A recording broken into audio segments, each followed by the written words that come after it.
Darren Grimes, the Reform Councillor of Durham, and in fact the deputy leader of the entire council, has raised taxes on poorer people despite Reform's entire economic project of cutting taxes. People on low incomes in County Durham will lose their council tax exemption after changes to a discount scheme were approved. Durham County Council agreed to this shake-up, which will see most residents pay at least 10% of their council tax bills from April.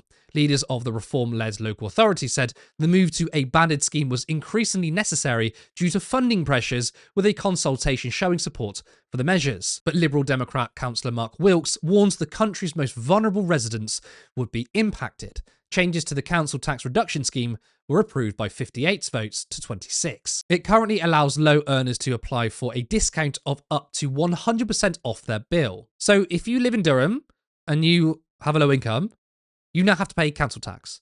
Now, some may say, well, everyone should be paying council tax. But obviously the point of this discount is to help struggling people.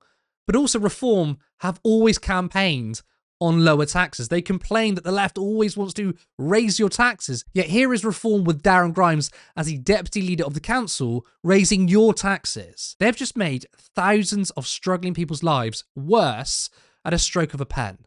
Now, will they put in extra money for funding? Well, given that Reform hate the public realm, it's unlikely they're going to boost public services to make them better.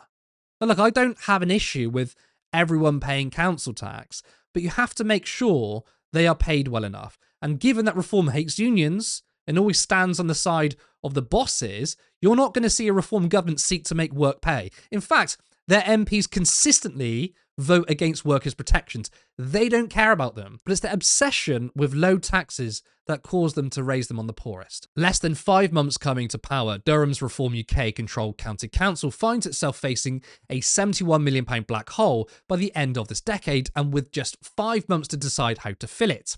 The party, which took control of the council in May, pledged to cut waste and keep council tax low as possible, will have to set out its medium-term financial plan for 2026-27 to 29-30 by January and fix the level of council tax by 2026-27 by February. Reform said they want to keep taxes low, then have hit a massive funding gap, and their solution is to target the very poorest instead of looking at taxes on those with higher incomes. Quite frankly, we've seen so many disasters of Reform councils. They've raised taxes, they've spent money on flags. This is not a serious party, and we're going to find out with the Reform government. It's so important that they're stopped.